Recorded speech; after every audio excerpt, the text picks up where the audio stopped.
ನಿಮ್ಮ ಡಾಕ್ಟರ್ ವಿಶೇಷ ಕಾರ್ಯಕ್ರಮಕ್ಕೆ ಸ್ವಾಗತ. ನಾನು ಶುಭಶ್ರೀ ಜೈನ್. ಒತ್ತಡದ ಜೀವನ, ಬದಲಾಗ್ತಿರೋ ಜೀವನ ಶೈಲಿ, ಜನರಿಗೆ ನೂರಾರು ಆರೋಗ್ಯ ಸಮಸ್ಯೆ. ಯಾವ ಸಮಸ್ಯೆಗೆ ಯಾವ ಚಿಕಿತ್ಸೆ ಅನ್ನೋದೇ ದೊಡ್ಡ ಚಿಂತೆ.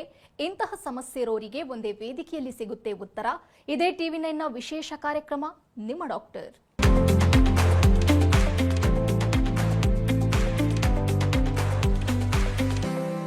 ಬ್ರೈನ್, ಸ್ಪೈನ್ ಮತ್ತು ನರರೋಗಗಳಿಗೆ ಚಿಕಿತ್ಸೆ ಬೇಕಿದ್ದಾಗ ನ್ಯೂರೋ ಸರ್ಜರಿ ಮಾಡಲಾಗುತ್ತೆ.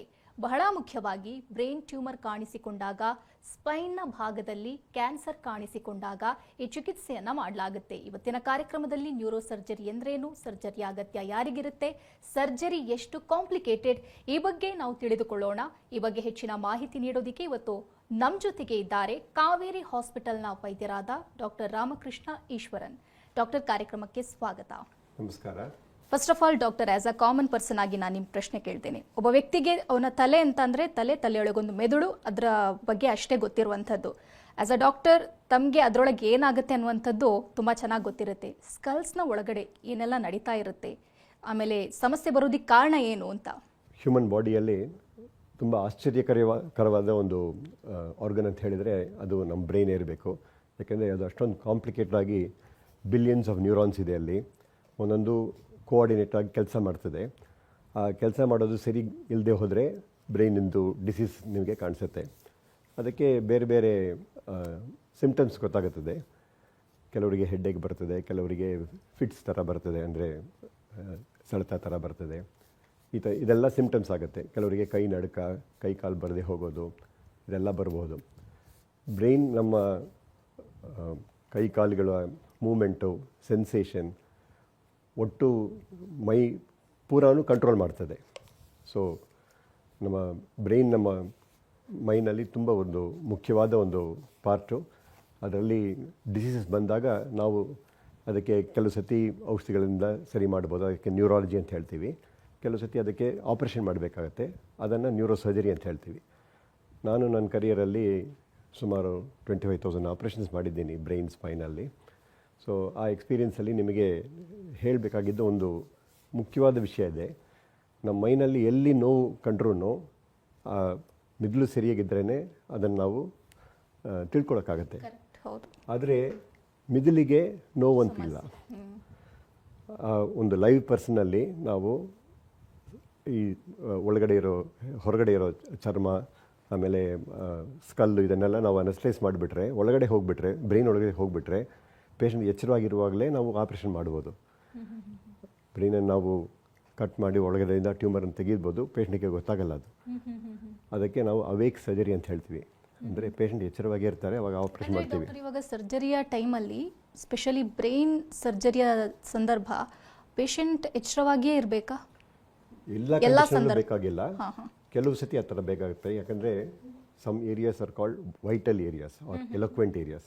ಆ ಏರಿಯಾಸಿಗೆ ಸರ್ಜರಿ ಮಾಡಿದಾಗ ಅಲ್ಲಿ ಸ್ವಲ್ಪನಾದರೂ ನಾವು ಆ ಕಡೆ ಈ ಕಡೆ ಎಲ್ಲಾದರೂ ಹೋಗಿಬಿಟ್ರೆ ಆ ಪೇಷಂಟಿಗೆ ಆಪ್ರೇಷನ್ ಆದಮೇಲೆ ಮಾತು ಹೋಗುತ್ತದೆ, ಅಥವಾ ಕೈ ಕಾಲು ಸರಿಗೆ ಬರೋದಿಲ್ಲ, ಈ ಥರ ಪ್ರಾಬ್ಲಮ್ಸ್ ಎಲ್ಲ ಆಗುತ್ತೆ. ಅದನ್ನು ಅವಾಯ್ಡ್ ಮಾಡೋಕ್ಕೋಸ್ಕರ ಏನು ಮಾಡ್ತೀವಿ, ಆಪ್ರೇಷನ್ ಮಾಡ್ತಾ ಇರುವಾಗ ಪೇಷಂಟನ್ನು ಎಚ್ಚರವಾಗಿರ್ತೀವಿ. ನೋವು ಗೊತ್ತಾಗಲ್ಲ ಪೇಷಂಟಿಗೆ, ಯಾಕೆಂದರೆ ಅಲ್ಲೆಲ್ಲ ಲೋಕಲ್ ಅನಸ್ತೀಸಿಯಾ ಕೊಟ್ಬಿಡ್ತೀವಿ. ಅದರಿಂದ ನೋವು ಗೊತ್ತಾಗಲ್ಲ. ಒಳಗಡೆ ಹೋದ್ಮೇಲೆ ಪೇಷಂಟ್ ಹತ್ರ ನಾವು ಮಾತಾಡ್ಬೋದು. ಪೇಷಂಟ್ ಉತ್ತರ ಕೇಳ್ಬೋದು, ಸರಿಗೆ ಉತ್ತರ ಕೊಡ್ತಾ ಇದ್ದಾರಾ, ಕೈ ಕಾಲೆಲ್ಲ ಚೆನ್ನಾಗಿ ಆಡಿಸ್ತಾ ಇದ್ದಾರಾ, ಒಂದು ಕೈಯಿಂದ ಇನ್ನೊಂದು ಕೈಗೆ ಟ್ರಾನ್ಸ್ಫರ್ ಮಾಡೋಕ್ಕಾಗತ್ತಾ, ಕಾಲು ಹೇಗಿದೆ, ಇದೆಲ್ಲ ನಾವು ನೋಡಿಕೊಂಡೇ ಆಪ್ರೇಷನ್ ಮಾಡ್ಬೋದು. ಅಂದರೆ ಒಂದು ಅಡಿಷನಲ್ ಸೇಫ್ಟಿ ಫೀಚರ್ ಆಗುತ್ತೆ ಪೇಷಂಟಿಗೆ. ಯೂಶ್ವಲಿ ನ್ಯೂಸ್ ಪೇಪರಲ್ಲೆಲ್ಲ ಇಂಥ ವಿಚಾರನ ನಾವು ನೋಡಿದ್ವಿ ಡಾಕ್ಟರ್. ತುಂಬ ರೇರ್ ಅನ್ಸುತ್ತೆ. ಪೇಷಂಟ್ಗಳು ಹಾಡ್ ಕೇಳ್ತಾ ಇರ್ತಾರೆ, ಆ ಟೈಮಲ್ಲಿ ಆಪರೇಷನ್ ಮಾಡ್ತಾ ಇರೋದು, ಆ ಥರದ್ದೆಲ್ಲ ನ್ಯೂಸ್ ಪೇಪರಲ್ಲಿ ನೋಡಿರುವಂಥದ್ದು. ನಾವು ಪೇಷಂಟ್ ಒಬ್ಬರು ಮ್ಯಾಥಮೆಟಿಕ್ಸ್ ಪ್ರೊಫೆಸರ್ ಇದ್ದರು. ಅವರನ್ನ ಲೆಕ್ಕ ಹಾಕಿ ಕೇಳಿದ್ವಿ ಆಪರೇಷನ್ ಮಾಡ್ತಾ ಇರುವಾಗ. ಅವ್ರು ಈ ಕ್ವೆಶ್ಚನ್ ಎಲ್ಲ ಸಾಲ್ವ್ ಮಾಡ್ತಾ ಇದ್ರು. ಯಾಕೆಂದರೆ ಅದೇ ಅವರಿಗೆ ಮೋಸ್ಟ್ ಇಂಪಾರ್ಟೆಂಟ್ ಫ್ಯಾಕಲ್ಟಿ. ಅದು ಇಲ್ಲದೇ ಇದ್ದರೆ ಅವರಿಗೆ ಜೀವನನೇ ಇಲ್ಲ. ಸೊ ಅದನ್ನು ನಾವು ಹಾಳು ಮಾಡಿಬಿಡಬಾರ್ದು ಆಪರೇಷನ್ ಮಾಡಿ. ಸೊ ಅವರಿಗೆ ಬ್ರೈನ್ ಟ್ಯೂಮರ್ ತೆಗಿವಾಗ ಅವ್ರು ಎಚ್ಚರವಾಗೇ ಇದ್ದರು. ಮ್ಯಾಥಮೆಟಿಕ್ಸ್ ಈಕ್ವೇಷನ್ಸ್ ಎಲ್ಲ ಬರೆದು ಅದಕ್ಕೆಲ್ಲ ಸಾಲ್ವ್ ಅದೆಲ್ಲ ಮಾಡ್ತಾಯಿದ್ರು. ನಾವು ಟ್ರಾನ್ಸ್ಪರೆಂಟ್ ಡ್ರೇಪಿಂಗ್ ಹಾಕೊಡ್ತೀವಿ. ಅದರಿಂದ ಪೇಷಂಟ್ ಏನು ಮಾಡ್ತಿದ್ದಾರೆ ಅಂತ ನಾವು ಈ ಕಡೆಯಿಂದ ನೋಡ್ಬೋದು. ಆಪರೇಷನ್ ಥಿಯೇಟ್ರಲ್ಲಿ ಒಂದು ನ್ಯೂರೋಫಿಸಿಯಾಲಜಿಸ್ಟ್ ಅಂತ ಇರ್ತಾರೆ.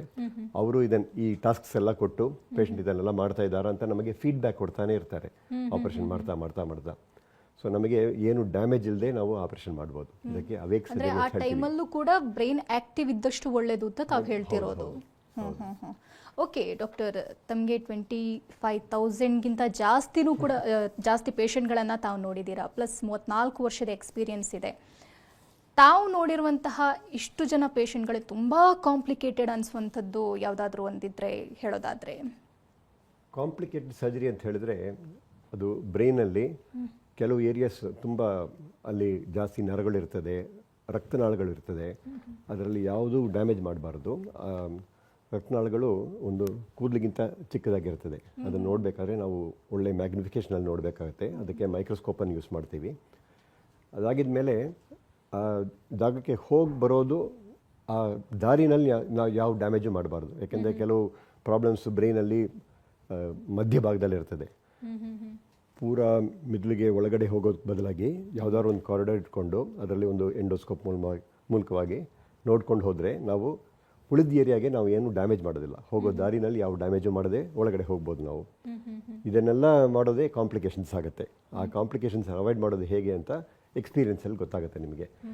ಎಕ್ಸ್ಪೀರಿಯೆನ್ಸ್ ಒಂದು ಕಡೆ, ಇನ್ನೊಂದು ಕಡೆ ಅದಕ್ಕೆ ಬೇಕಿದ್ದ ಟೆಕ್ನಾಲಜಿಕಲ್ ಸಪೋರ್ಟ್. ತಲೆ ಅಂದ ತಕ್ಷಣ ತಲೆಯಲ್ಲಿ ಕಂಡು ಬರುವಂತಹ ಪ್ರಾಬ್ಲಮ್ಸ್ ಯಾವ್ಯಾವುದು ಡಾಕ್ಟರ್? ಮೇಯ್ನ್ ಪ್ರಾಬ್ಲಮ್ಸ್ ನಾವು ನೋಡೋದು ರಕ್ತನಾಳಗಳ ಪ್ರಾಬ್ಲಮ್ಸ್. ಈಗಿನ ಕಾಲದಲ್ಲಿ ನೀವು ಹೇಳಿದಾಗ ಸ್ಟ್ರೆಸ್ ಜಾಸ್ತಿ ಆಗಿದೆ. ಅದರಿಂದ ಆಮೇಲೆ ಈ IT ವರ್ಕರ್ಸ್ ಎಲ್ಲ ಸೆಡೆಂಟರಿ ವರ್ಕರ್ಸ್ ಆಗಿದ್ದಾರೆ. ಅವರಿಗೆ ಫುಡ್ ಹ್ಯಾಬಿಟ್ಸ್ ಬೇರೆ ಸರಿಯಾಗಿರಲ್ಲ. ಫಾಸ್ಟ್ ಫುಡ್ ಜಾಸ್ತಿ ಆಗುತ್ತೆ. ಆಮೇಲೆ ಕ್ಯಾಂಟೀನಲ್ಲಿ ಊಟ ಮಾಡ್ತಾರೆ, ಮನೆ ಊಟ ಇರಲ್ಲ, ಫೈಬರ್ಸ್ ಎಲ್ಲ ಕಮ್ಮಿ ಇರ್ತದೆ. ಇಂಥ ಕಾರಣಗಳಿಂದ ಅವರಿಗೆ ಟೆನ್ಷನ್ನು ಆಮೇಲೆ BP ಇದೆರಡೂ ಜಾಸ್ತಿ ಆಗುತ್ತೆ. ಅವರಿಗೆ ಗೊತ್ತೇ ಇರೋಲ್ಲ, ಯಾಕೆಂದರೆ BP ಗೆ ಏನು ಸಿಂಪ್ಟಮೇ ಇರೋಲ್ಲ ಪೇಷಂಟಿಗೆ. ಹೌದು.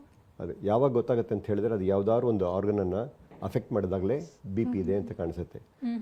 ಅದು ಕೆಲವರಿಗೆ ಏನಾಗುತ್ತೆ, ಫಸ್ಟ್ ಟೈಮ್ BP ಜಾಸ್ತಿ ಆದಾಗಲೇ ಮೆದುಳೊಳಗಡೆ ಯಾವ್ದಾದ್ರು ರಕ್ತನಾಳ ಬಸ್ಟ್ ಆಗಿಬಿಡುತ್ತೆ. ಬಸ್ಟ್ ಆಗಿಬಿಟ್ರೆ ಒಳಗಡೆ ಬ್ಲೀಡಿಂಗ್ ಆಗುತ್ತೆ. ಆಮೇಲೆ ಕೆಲವರಿಗೆ ಆ ರಕ್ತನಾಳಗಳಲ್ಲಿ ಒಂದು ವೀಕ್ ಸ್ಪಾಟ್ ಅಂತ ಇರುತ್ತೆ.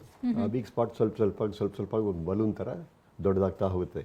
ಇದಕ್ಕೆ ಅನ್ಯೂರಿಸಮ್ ಅಂತ ಹೇಳ್ತೀವಿ. ಅನ್ಯೂರಿಸಮ್ಮು ಸಡನ್ ಆಗಿ ಯಾವ್ದಾದ್ರು ರಪ್ಚರ್ ಆಗ್ಬೋದು. ನನಗೆ ಇನ್ನೂ ಜ್ಞಾಪಕ ಇದೆ, 20 ವರ್ಷದ ಹಿಂದೆ ಒಂದು ಪೇಷಂಟ್ ನೋಡಿದ್ದೆ. ಅವರು ಸಿನಿಮಾ ನೋಡಿಬಿಟ್ಟು ನಡ್ಕೊಂಡು ಮನೆಗೆ ಹೋಗ್ತಿದ್ರು. ಹೋದಾಗ ಅವ್ರಿಗೇನೋ ತಲೆಯೊಳಗಡೆ ಏನೋ ಒಂದು ಮಿಂಚು ಹೊಡೆದಂಗೆ ಆಯಿತು.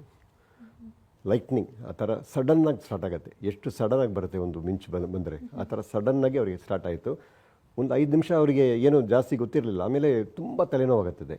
ತಲೆನೋವು, ಕುತ್ತಿಗೆ ನೋವು ಎಲ್ಲ ಬರ್ತದೆ. ರಾತ್ರಿ 1:30 ಗಂಟೆಗೆ ಅವರು ಆಸ್ಪತ್ರೆಗೆ ಕರ್ಕೊಂಡ್ಬಂದರು. ಆವಾಗಲೇ ಸ್ಕ್ಯಾನ್ ಮಾಡಿ ನೋಡಿದ್ವಿ, ಒಳಗಡೆ ಒಂದು ರಕ್ತನಾಳ ಬಸ್ಟ್ ಆಗಿತ್ತು, ಅನ್ಯೂರಿಸಮ್ ಅಂತ. ಅದಕ್ಕೆ ಆವಾಗ ಆಪರೇಷನ್ ಮಾಡಿ ಸರಿ ಮಾಡಿದ್ವಿ. ಬಸ್ಟ್ ಆಗುವಂತಹ ಟೈಮಲ್ಲೇ ಅವರು ಬ್ಲ್ಯಾಂಕ್ ಆಗಿ ಬೀಳುವಂಥದ್ದು ಅಂಥದ್ದೇನೂ ಆಗಲ್ಲ. ಕೆಲವರಿಗೆ ಹಾಗೂ ಆಗುತ್ತೆ. ಆದರೆ ಮೈಲ್ಡ್ ಬ್ಲೀಡಿಂಗ್ ಮೊದಲಾದರೆ ಬರೀ ತಲೆನೋವು ಮಾತ್ರ ಇರುತ್ತೆ. ಸ್ವಲ್ಪ 1-2 ಸತಿ ವಾಂತಿ ಮಾಡ್ಬೋದು. ಕೆಲವರಿಗೆ ಅದನ್ನು ಹಾಗೆ ಇಗ್ನೋರ್ ಮಾಡಿಬಿಟ್ಟು ಅವ್ರ ಕೆಲಸ ಮಾಡ್ತಾ ಹೋಗ್ತಾರೆ. ಹೌದು.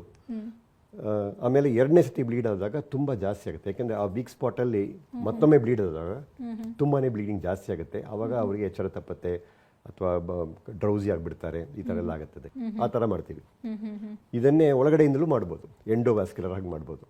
ಆ ಟ್ರೀಟ್ಮೆಂಟ್ ಪ್ರೊಸೀಜರ್ಸ್ ಎಲ್ಲ ಈಗ ಬಂದಿದೆ, ಅದನ್ನೆಲ್ಲ ಮಾಡ್ತಾ ಇದ್ವಿ. ಅಂದರೆ ಇದು ಕೆಲವರಿಗೆ ಇದು ಬೆಟರ್, ಆಪರೇಷನ್ ಮಾಡೋದು ಬೆಟರ್. ಕೆಲವರಿಗೆ ಎಂಡೋವ್ಯಾಸ್ಕ್ಯುಲರ್ ಸರ್ಜರಿ ಬೆಟರ್. ಇದು ಯಾವುದು ಬೆಟರ್ ಅಂತ ನಾವು ಒಂದು ನಿರ್ಧಾರ ತಗೋಬೇಕು. That is very important, that decision making.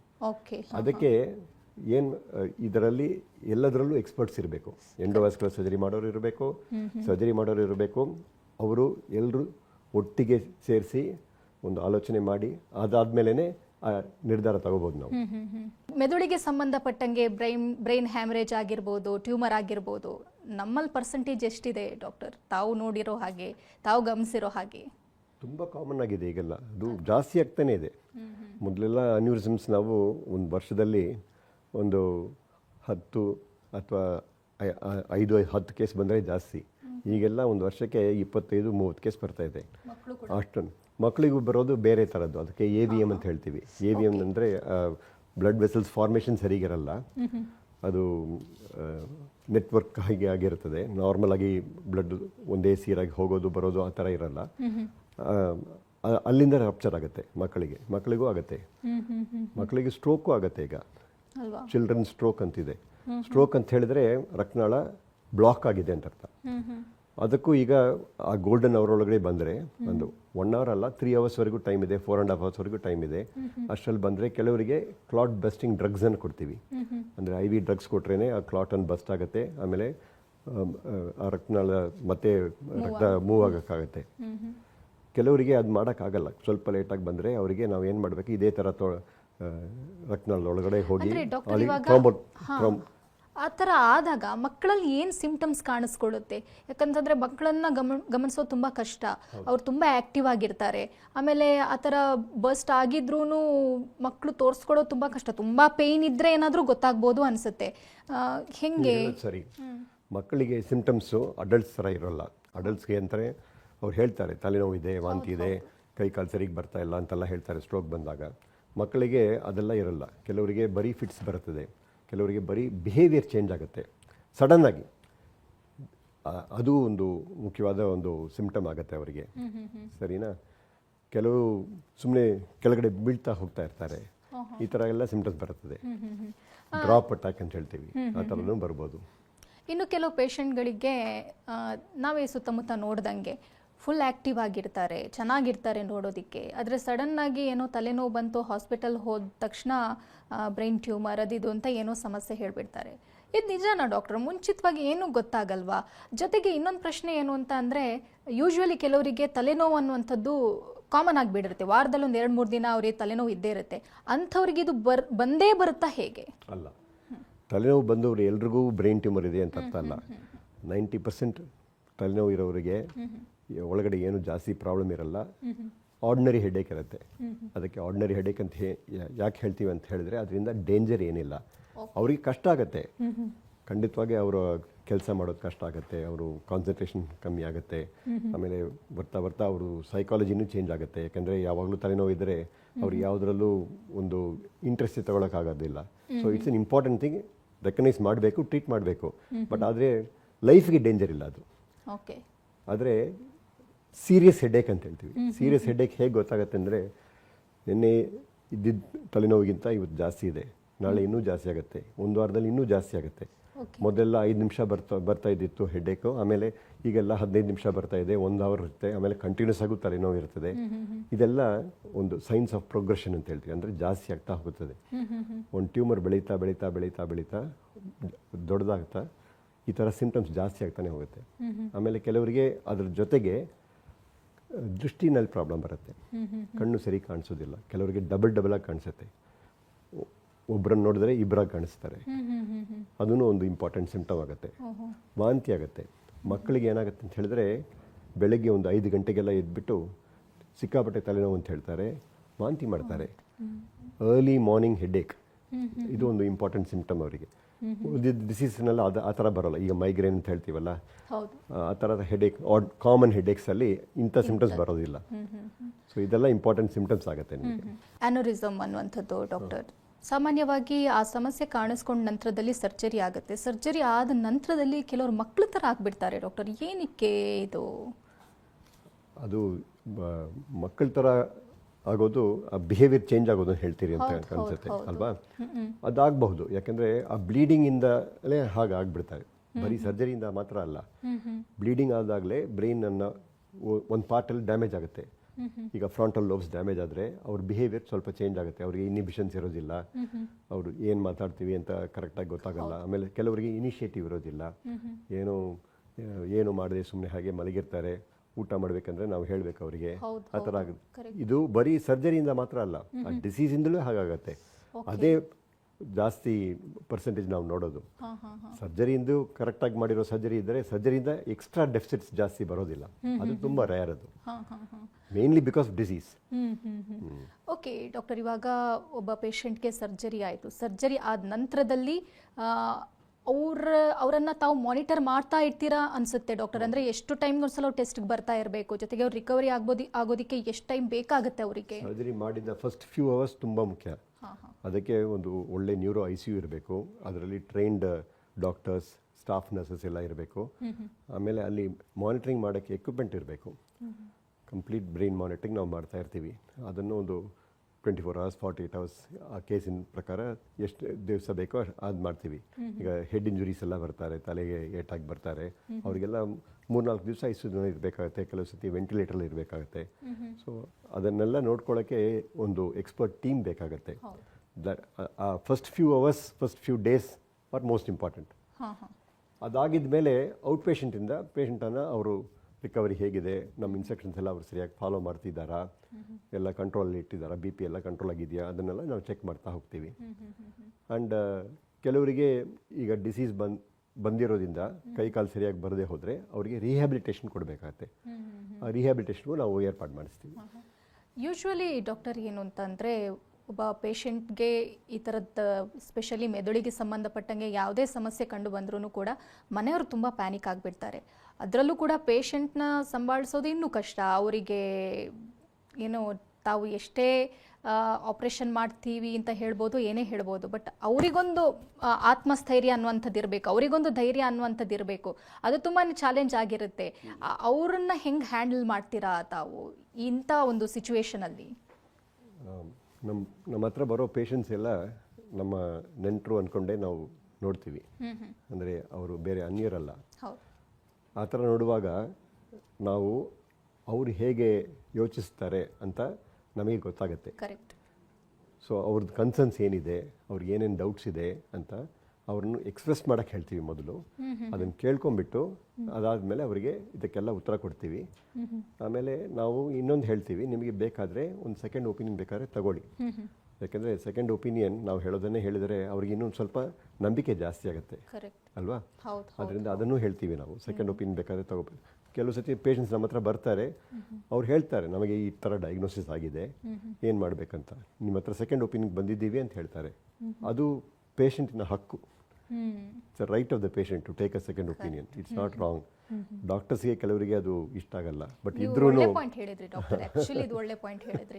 But that's a necessary thing. ಯಾಕೆಂದರೆ ನಮಗೆ ಕಂಪ್ಲೀಟ್ ಆಗಿ ಶೂರ್ ಆಗಿರಬೇಕು. ಹೌದು, correct. So that is very important. Patient should get convinced. ಆ ಕನ್ವಿಕ್ಷನ್ ಬರಬೇಕಾದ್ರೆ 2-3 ಎಕ್ಸ್ಪರ್ಟ್ ಸರ್ಜನ್ಸ್ ಒಂದೇ ವಿಷಯ ಹೇಳಿದರೆ ಅವರಿಗೆ ಪೇಷಂಟಿಗೆ ಧೈರ್ಯ ಬರುತ್ತೆ. ಬಟ್ ಏನು ಪ್ರಾಬ್ಲಮ್ ಆಗುತ್ತೆ ಅಂತ ಹೇಳಿದರೆ, ತುಂಬಾ ಒಪಿನಿಯನ್ಸ್ ತೊಗೊಂಡ್ಬಿಟ್ರೆ ಎಲ್ರಿಗೂ ಒಂದೇ ವ್ಯೂ ಪಾಯಿಂಟ್ ಇರೋದಿಲ್ಲ. ಹಾಗೆ ಮಾಡಿದರೆ ಕನ್ಫ್ಯೂಸ್ ಆಗಿಬಿಡ್ತಾರೆ. ಸೊ ಅದನ್ನು ಅವಾಯ್ಡ್ ಮಾಡಬೇಕು. ಒಂದು ಸೆಕೆಂಡ್ ಒಪಿನಿಯನ್ ತೊಗೋಬೋದು, third opinion, fourth opinion, fifth opinion ಹೋಗ್ತಾ ಇದ್ದರೆ ಅದಕ್ಕೆ ಎಂಡೇ ಇಲ್ಲ, ಕನ್ಫ್ಯೂಷನ್ನೇ ಜಾಸ್ತಿ ಆಗುತ್ತೆ. ಆ ಕನ್ಫ್ಯೂಷನ್ ಆಗಿ ಬಿಡಬಾರ್ದು. ಇನ್ನೊಂದು ಕಾರಣ ಈಗೆಲ್ಲ ಇಂಟರ್ನೆಟ್ಟು. ಯಾಕಂದರೆ ಫಸ್ಟು ಡಿಸೀಸ್ ಸಿಂಪ್ಟಮ್ ಕಾಣಿದಾಗ ChatGPT ಹೋಗ್ತಾರೆ, ಗೂಗಲ್ ಹೋಗ್ತಾರೆ, ಇದೆಲ್ಲ ಹೇಳ್ತದೆ. ಅದರಲ್ಲಿ ಅವ್ರು ಹೇಳೋದು ತಪ್ಪು ಅಂತ ಹೇಳಲ್ಲ, ನೆಟ್ಟಲ್ಲಿ ಬರೆದಿರೋದು ಒಂದಷ್ಟು ಅದು ನಿಜಾನೇ ಇದ್ದರೆ ಅವರು ಸಾಮಾನ್ಯವಾಗಿ ಎಲ್ರಿಗೂ ಇರೋದನ್ನು ಹೇಳ್ತಾರೆ. ಆ ಪರ್ಟಿಕ್ಯುಲರ್ ರೋಗಿಗೆ ಏನಿದೆ ಅಂತ ಟ್ರೀಟ್ ಮಾಡೋ ಡಾಕ್ಟ್ರಿಗೇನೆ ಗೊತ್ತಾಗುತ್ತೆ. ಆ ಅನಾಲಿಸಿಸ್ ನಿಮಗೆ ಯಾವಾಗಲೂ ChatGPTಯಲ್ಲಿ ಸಿಗಲ್ಲ. ಅದಕ್ಕೋಸ್ಕರನೇ ನಾವು ಏನು ಹೇಳ್ತೀವಿ, ನೀವು ಬೇಕಾದರೆ ನೋಡಿ. ಅದು ಸ್ವಲ್ಪ ಕೆಲವು ಡಿಸೀಸ್ ರೇರ್ ಡಿಸೀಸ್ ಇರುತ್ತೆ, ನಮಗೇನೆ ಜಾಸ್ತಿ ಅದರಲ್ಲಿ ಎಕ್ಸ್ಪೀರಿಯನ್ಸ್ ಇರೋದಿಲ್ಲ. ಆ ಡಿಸೀಸ್ ಇದ್ದರೆ ನೀವು ಖಂಡಿತವಾಗಿ ಇಂಟರ್ನೆಟ್ನಲ್ಲಿ ನೋಡಿ, ನಿಮ್ಗೇನಾದರೂ ಸಿಕ್ಕಿದ್ರೆ ನಮಗೆ ಹೇಳಿ, ನಾವು ಅದನ್ನು ನೋಡ್ತೀವಿ ಅಂತ ಹೇಳ್ತೀವಿ. So internet is not our enemy, it's a friend, but you should use it properly ಅಷ್ಟೇ. ಓಕೆ ಡಾಕ್ಟರ್, ಇವಾಗ ಈ ಸಮಸ್ಯೆ, ಇವಾಗ ಬ್ರೈನ್ ಟ್ಯೂಮರ್ ಆಗಿರ್ಬೋದು, ಬೇರೆ ಇನ್ನೇನೇ ಸಮಸ್ಯೆ ಆಗಿರ್ಬೋದು, ಮೆದುಳಿಗೆ ಸಂಬಂಧಪಟ್ಟಂಗೆ ಒಂದ್ಸಲ ಆ ಸಮಸ್ಯೆ ಕಾಣಿಸ್ಕೊಳ್ಳುತ್ತೆ, ಆಪರೇಷನ್ ಆಗುತ್ತೆ, ಅವರು ಆರೋಗ್ಯವಾಗಿರ್ತಾರೆ, ಮತ್ತೆ ರಿಪೀಟ್ ಆಗಿ ಕಾಣಿಸ್ಕೊಳ್ಳುವಂಥ ಚಾನ್ಸಸ್ ಏನಾದರೂ ಇರುತ್ತಾ? ಹೇಗೆ ಅವರಿಗೆ ಮಾನಿಟರ್ ಮಾಡ್ತಲೇ ಇರಬೇಕು. ಈಗ ಬ್ರೈನ್ ಟ್ಯೂಮರ್ ಮಾಡಿದ ಮೇಲೆ ಒಂದು 3 ಮಂತ್ಸಲ್ಲಿ ಮತ್ತೊಮ್ಮೆ ಸ್ಕ್ಯಾನ್ ಮಾಡಿ ನೋಡಿ, ರೆಗ್ಯುಲರ್ ಚೆಕಪ್ ಮಾಡಿ. ಕಾಣಿಸ್ಕೊಂಡ್ರೆ ವಿದಿನ್ 6 months, ವಿದಿನ್ ಇಯರ್ ಕಾಣಿಸ್ಕೊಳ್ಳುತ್ತಾ, ಅಥವಾ ಒಂದು 3-4 ವರ್ಷ, 5 ವರ್ಷ? ಅದು ಯಾವ ಥರ ಟ್ಯೂಮರ್ ಅನ್ನೋದ್ರ ಬಗ್ಗೆ ಆಗುತ್ತೆ. ಅದು ಅಂದರೆ ಕೆಲವು ಟ್ಯೂಮರ್ಸ್ ಫಾಸ್ಟಾಗಿ ಬೆಳೆಯುತ್ತದೆ, ಈ ಕ್ಯಾನ್ಸರಸ್ ಟ್ಯೂಮರ್ಸ್ ಅಂತ ಹೇಳ್ತೀವಲ್ಲ, ಅದಕ್ಕೆ ಆಪರೇಷನ್ ಆದಮೇಲೆ ಖಂಡಿತವಾಗಿ ಅವರಿಗೆ ರೇಡಿಯೋಥೆರಪಿ ಕೊಡಿಸ್ತೀವಿ, ಕೀಮೋಥೆರಪಿ ಕೊಡಿಸ್ತೀವಿ. ಆಮೇಲೆ ಮಾನಿಟರ್ ಮಾಡ್ತಾ ಇರ್ತೀವಿ. ಪೇಷಂಟನ್ನು ನೋಡೋದು, ಅವ್ರಿಗೆ ಏನಾದ್ರು ಸಿಂಪ್ಟಮ್ಸ್ ಇದೆಯಾ ಅಂತ ಕೇಳೋದು, ಅವ್ರನ್ನ ಎಕ್ಸಾಮಿನ್ ಮಾಡಿ ನೋಡೋದು, ಅದಾಗಿದ್ಮೇಲೆ ಅವರಿಗೆ ಬೇಕಿರೋ ಸ್ಕ್ಯಾನ್ ಮಾಡೋದು, ಇದರಲ್ಲಿ ನಮ್ಗೆ ಗೊತ್ತಾಗುತ್ತೆ. ಹಾಗೆ ಮಾಡಿದರೆ ಅದು ಚಿಕ್ಕದಾಗಿ ಮತ್ತೆ ಬಂದಾಗಲೇ ನಾವು ಕಂಡುಹಿಡ್ಬೋದು. ಯಾವಾಗಲೂ early diagnosis, that is the key to success. ಬೇಗನೆ ಕಂಡು ಹಿಡಿದ್ರೆ ಖಂಡಿತವಾಗಿ almost all problems can be solve. Problem ಯಾವಾಗ ಆಗುತ್ತೆ ಅಂತ ಹೇಳಿದ್ರೆ ಲೇಟ್ ಡಯಾಗ್ನೋಸಿಸ್. ಲೇಟ್ ಡಯಾಗ್ನೋಸಿಗೆ 2 ಕಾರಣ ಇದೆ. ಒಂದು, ಪೇಷಂಟ್ಸನ್ನು ಡಿನೈ ಮಾಡ್ಕೋತಾರೆ. ಇದೇನಪ್ಪ, ನಾನು ಏನು ಕಾಫಿ ಕುಡಿದಿಲ್ಲ ಅದರಿಂದ ನನಗೆ ತಲೆನೋವಿದೆ, ನನಗೆ ಟೆನ್ಷನ್ ಇದೆ ಅದರಿಂದ ತಲೆನೋವಿದೆ, ಇಂಥ ಏನೋ ಒಂದು ಎಕ್ಸ್ಕ್ಯೂಸ್ ಹೇಳ್ಕೊಂಡು ಇಗ್ನೋರ್ ಮಾಡ್ತಾರೆ. So that is denial. ನನಗೇನು ಕೆಲವರು ಹಿಂಗೆ ಇಗ್ನೋರ್ ಮಾಡ್ತಾರೆ ಡಾಕ್ಟರ್. ಒಂದ್ಸಲ ಆಪರೇಷನ್ ಆಗಿದೆ ನನಗೆ, ಇನ್ನೊಂದ್ಸಲ ನನ್ಗೆ ಆ ವೇಲ್ ಹೋಗೋದಕ್ಕೆ ನಂಗೆ ಇಷ್ಟ ಇಲ್ಲ, ಆ ಥರದ್ದು ಇರುತ್ತೆ. ಆ ಥರದ್ದು ಇರುತ್ತೆ, ಅದು ಇರುತ್ತೆ. ಅದನ್ನೆಲ್ಲ ಅವರ ಮತ್ತೆ ಅವ್ರ ಹತ್ರ ಮಾತಾಡಿ ಅವ್ರನ್ನ ಕನ್ವಿನ್ಸ್ ಮಾಡಿ ಹಾಗೆ ನಾವು ಟ್ರೀಟ್ ಮಾಡ್ತೀವಿ. ಅಂದರೆ basically you should go to a hospital where people are ready to talk to you. ಅಂದರೆ ಬರೀ ಸ್ಕ್ಯಾನ್ ಮಾಡೋದು, ಡಯಾಗ್ನೋಸ್ ಮಾಡೋದು ಈಸಿ, ಆಮೇಲೆ ಪೇಷಂಟ್ ಹತ್ರ ಮಾತಾಡೋದು ಇನ್ನೂ ತುಂಬ ಕಷ್ಟ. ಅದನ್ನು ಸರಿಯಾಗಿ ಮಾಡೋ ಹಾಸ್ಪಿಟ್ಲಿಗೆ ಹೋದರೆ ನಿಮಗೆ not only you will get timely treatment, ನಿಮಗೆ ಈ ಟ್ರೀಟ್ಮೆಂಟ್ ಸರಿಯಾಗಿದೆ ಅಂತ ಒಂದು ಕನ್ವಿಕ್ಷನ್ಸ್ ಆಗುತ್ತೆ ನಿಮಗೆ. ಡಾಕ್ಟರ್ಸ್ ನಮಗೆ ಏನೇನು ಮಾಡಬೇಕೋ ಎಲ್ಲ ಮಾಡ್ತಾ ಇದ್ದಾರೆ ಅಂತ ನೋಡ್ತಾರೆ. ಅದನ್ನೇ ನಾವು when we say center of excellence, that is what differentiates ordinary hospital from a center of excellence. That is what we are doing. Okay doctor, final ಆಗಿ ವೀಕ್ಷಕರಿಗೆ ಏನು ಹೇಳೋದಕ್ಕೆ ಇಷ್ಟಪಡ್ತೀರಿ? ಬ್ರೈನ್ ಡಿಸೀಸ್ ಬಂದರೆ ಅಷ್ಟೇ ಅಪ್ಪ, ಅವನು ಇದು ಲೈಫಿಗೆ ಏನು ಡೇಂಜರು ಅಂತ ತಿಳ್ಕೊಬೇಡಿ. ಸರಿಯಾದ ಟೈಮಲ್ಲಿ ಬಂದರೆ, ಸರಿಯಾದ ಹಾಸ್ಪಿಟಲ್ಗೆ ಬಂದರೆ, ಸರಿಯಾದ ಟ್ರೀಟ್ಮೆಂಟ್ ಸಿಕ್ಕಿದ್ರೆ ನಿಮಗೆ ಖಂಡಿತವಾಗಿ ಇಂಪ್ರೂವ್ಮೆಂಟ್ ಆಗೋಕ್ಕೆ ಬೇಕಾದಷ್ಟು ಚಾನ್ಸಸ್ ಇದೆ. ಅದರಿಂದ ಆ ಚಾನ್ಸನ್ನು ಕಳ್ಕೋಬೇಡಿ. ದಯವಿಟ್ಟು ಸಿಂಪ್ಟಮ್ಸ್ ಇಗ್ನೋರ್ ಮಾಡದೆ ಬನ್ನಿ. Thank you so much doctor. Neuro surgery ಬಗ್ಗೆ ಸಾಕಷ್ಟು ಮಾಹಿತಿ ನೀಡಿದ್ದಕ್ಕಾಗಿ thank you so much. Thank you. ಇನ್ನು ವೀಕ್ಷಕರೇ, ಡಾಕ್ಟರನ್ನ ನೇರವಾಗಿ ಭೇಟಿಯಾಗಬೇಕು ಅಂದರೆ ಅಡ್ರೆಸ್ ಪ್ಲೇಟ್ ಇಂತಿದೆ, ನೋಟ್ ಮಾಡ್ಕೊಳ್ಳಿ. Kaveri hospital, electronic city, Bengaluru 560100. ದೂರವಾಣಿ ಸಂಖ್ಯೆ 0806801601. ಇದು ಇವತ್ತಿನ ನಿಮ್ಮ ಡಾಕ್ಟರ್. ನಿರಂತರ ಸುದ್ದಿಗಾಗಿ ನೋಡ್ತಾ ಇರಿ TV9.